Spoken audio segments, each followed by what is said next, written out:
बहुत समय पहले की बात है। एक बहुत गरीब इंसान था। उसके साथ उसकी पत्नी और 2 छोटे छोटे बच्चे भी थे। उसका अपने परिवार का पालन पोषण करना बहुत कठिन हो गया था। उसका दिमाग काम नहीं करता था और मन भी अशांत रहने लगा। तभी उसने अपना घर छोड़ने का फैसला लिया।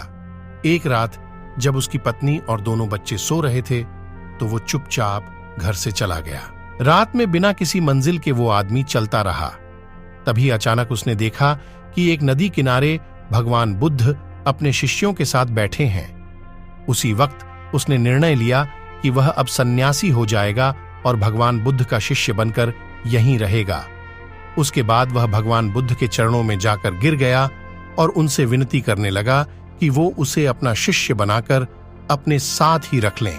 भगवान बुद्ध ने उस गरीब इंसान की बात सुनकर उसे अपना शिष्य बनाकर अपने साथ रख लिया। भगवान बुद्ध अपने शिष्यों के साथ आगे बढ़ते हैं। रास्ते में चलते चलते थक गए थे। सब रुककर एक पेड़ के नीचे विश्राम करने लगते हैं। तभी भगवान बुद्ध को गर्मी के मारे बहुत तेज प्यास लगने लगी। उन्होंने अपने नए शिष्य से कहा, यहाँ पास में ही एक सरोवर है, तुम जाकर वहां से पानी ले आओ। भगवान बुद्ध का आदेश मानकर वह सरोवर से पानी लेने चला गया। जब वह सरोवर के पास पहुंचा तो उसने देखा कि कुछ जंगली जानवर सरोवर में ऊधम मचा रहे हैं। जैसे ही वह सरोवर के ओर पास गया, सारे जानवर वहां से भाग जाते हैं, लेकिन सरोवर में कीचड़ सड़े गले पत्ते ऊपर तैर रहे थे, जिसके कारण उसका मन नहीं मान रहा था। उसने सोचा, इतना गंदा पानी भगवान बुद्ध पिएंगे कैसे? फिर वह बिना पानी लिए वापस लौटता है और आकर बुद्ध से बोलता है, भगवान उस सरोवर में तो बहुत ज्यादा गंदा पानी है, वो पीने लायक नहीं है। अपने शिष्य की बात सुनकर भगवान बुद्ध थोड़ी देर चुप होकर बोले, जाओ उसी सरोवर से जाकर पानी लेकर आओ।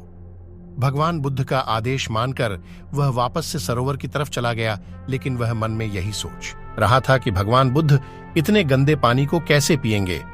जैसे ही वह सरोवर के पास गया, वह ये देखकर चौंक गया कि सरोवर का पानी एकदम निर्मल और स्वच्छ हो गया है और अपने स्वभाव में बह रहा है। उसने पानी लिया और भगवान बुद्ध के पास आते ही उनसे प्रश्न करता है, भगवान थोड़ी ही देर में सरोवर का मैला पानी इतना साफ कैसे हो गया? फिर बुद्ध ने उसे समझाते हुए कहा, जब जानवर पानी में ऊधम मचाए हुए थे तब सरोवर का कीचड़ उभर आया था, लेकिन कुछ देर शांत रहने पर कीचड़ फिर से नीचे बैठ गया और पानी पहले जैसे फिर से निर्मल और स्वच्छ हो गया। ठीक इसी तरह से हमारे मन की स्थिति भी ऐसी ही होती है। जीवन की कठिनाइयों और भाग दौड़ हमारी मन में उथल पुथल पैदा कर देती है, जिसके कारण हम बिना सोचे समझे गलत निर्णय ले लेते हैं। लेकिन कोई भी निर्णय लेने से पहले अगर हम अपने चित्त को शांत रखें और धैर्यपूर्वक बैठकर सोचें, तो हमारे मन की वो उथल पुथल भी पानी की कीचड़ की तरह नीचे बैठ जाती है और तब हम जो भी निर्णय लेते हैं वो हमेशा सही होता है।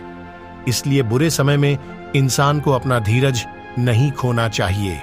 भगवान बुद्ध की यह बातें सुनकर उसका दिमाग खुल जाता है और जब वह शांति से बैठकर सोचता है तो उसे अपनी ही गलती नजर आती है।